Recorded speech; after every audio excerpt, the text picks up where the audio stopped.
ये कंपनी दक्षिण कोरिया की जीडीपी का लगभग 20% हिस्सा है।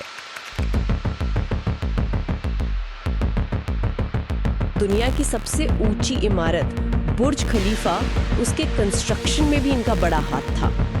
नूडल्स बेचने वाली एक छोटी सी दुकान दुनिया की सबसे बड़ी टेक कंपनियों में से एक बन गई। ली ब्यूंग चुल, उनका जन्म हुआ 1910 में।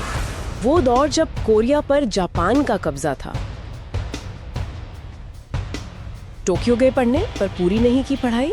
वापस आकर फैमिली की जमीन जायदाद संभाली। फिर 1938 में उन्होंने शुरू की ये सैमसंग ट्रेडिंग कंपनी। इसका मतलब था 3 सितारे। ये कोरियाई लोक कथाओं से जुड़ा है, शायद शक्ति और स्थायित्व का प्रतीक। नूडल्स और किराने का सामान वगैरह बनाकर चीन एक्सपोर्ट करते थे। फिर आया वर्ल्ड वॉर 2।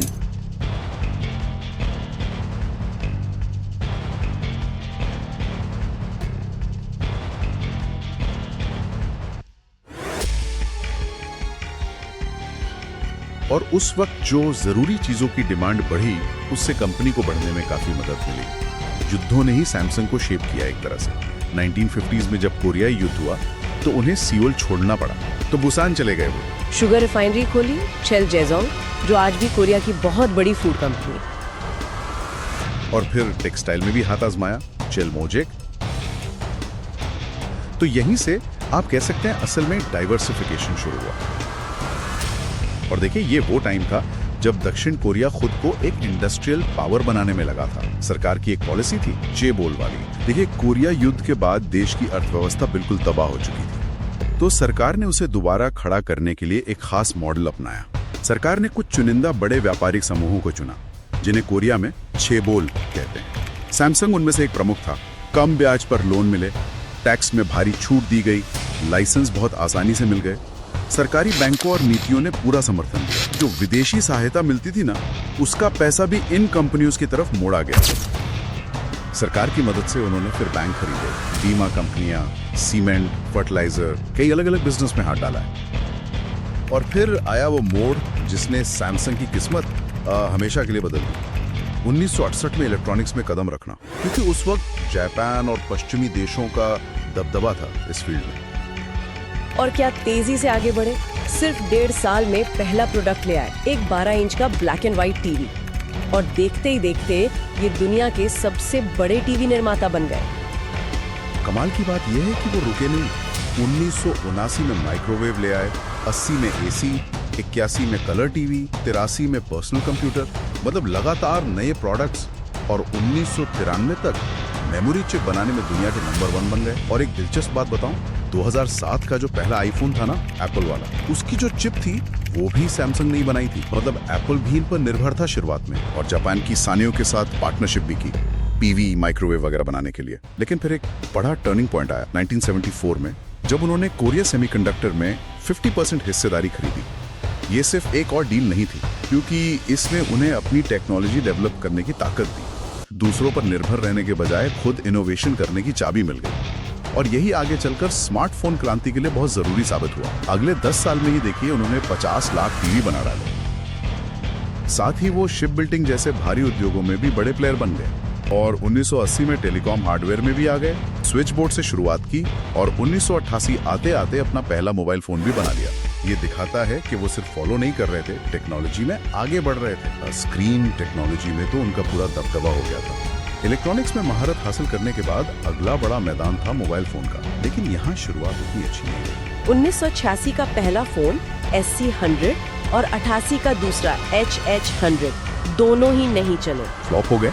लेकिन उन्होंने हार नहीं मानी, जो शायद उनकी एक पहचान बन गई है। 1993 में SH700 मॉडल हिट हुआ, और 94 का SH770 तो सुपर डुपर हिट। उस जमाने में वो CDMA टेक्नोलॉजी चलती थी। 1996-98 तक सैमसंग ने इस मार्केट के 57% हिस्से पर कब्जा कर लिया। लेकिन 1987 में संस्थापक ली ब्यूंग चुल का निधन हो गया। फिर उनके तीसरे बेटे ली कुनी ने संभाला सब कुछ। उस टाइम पे मोटरोला का जोर था, और सैमसंग के फोन तो मतलब क्वालिटी के लिए काफी बदनाम थे शुरू में। कहते हैं मैनेजमेंट ने तो मोबाइल बिजनेस बंद करने तक का सोच लिया था। यहीं पर ली कुन ही का वो 1995 वाला फैसला काम आया। उन्होंने कहा, बस अब सस्ते कम क्वालिटी वाले फोन नहीं, अब हम सिर्फ बेस्ट टेक्नोलॉजी, बेस्ट क्वालिटी वाले प्रोडक्ट्स बनाएंगे। ये एक बहुत बड़ा जोखिम भरा दाव था, पर इसमें सैमसंग की किस्मत ही बदल दी। और ये दाव चल गया। 21वीं सदी की शुरुआत में तो सैमसंग ने सोनी जैसी कंपनियों को भी पीछे छोड़ दिया, और फिर आया स्मार्टफोन का दौर, और 2009 में सैमसंग गैलेक्सी, उसने तो मतलब खेल ही बदल दिया। लेकिन उसके बाद तो गैलेक्सी नोट एज की वो कर्व स्क्रीन वगैरह काफी नया नया इनोवेशन लाए। लेकिन हाल के कुछ साल फिर से चैलेंजिंग रहे। 2020 में ली कुनही की मृत्यु हुई और उनके बेटे ली जे-योंग के उत्तराधिकार पर काफी सवाल उठे। कुछ कानूनी मामले भी चले, उन्हें पब्लिकली माफी मांगनी पड़ी और ये वादा भी करना पड़ा कि वो अपने बच्चों को मैनेजमेंट में कंट्रोल नहीं देंगे। उन पर रिश्वतखोरी, टैक्स चोरी जैसे कई आरोप लगे, सजा भी हुई, लेकिन बाद में माफी मिल गई और ये सिलसिला आगे भी चला। मतलब कंपनी इतनी बड़ी और जरूरी हो गई कि सरकार उसके खिलाफ सख्त कदम उठाने से हिचकिचाती है। सबको पता है कि सैमसंग के बिना कोरियाई अर्थव्यवस्था को चलाना मुश्किल है।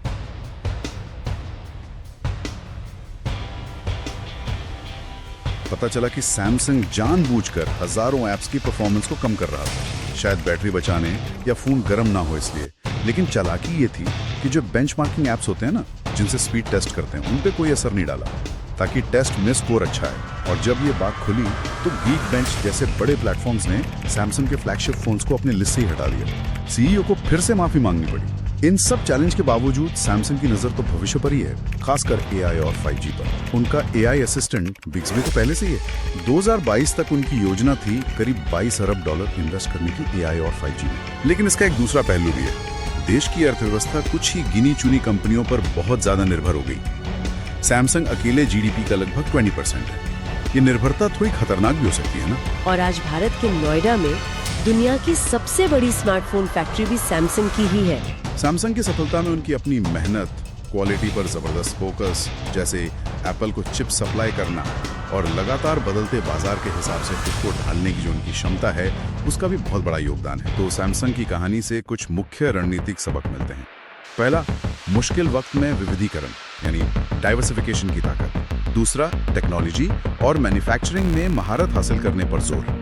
और तीसरा, अपने देश की औद्योगिक नीतियों का रणनीतिक इस्तेमाल करना।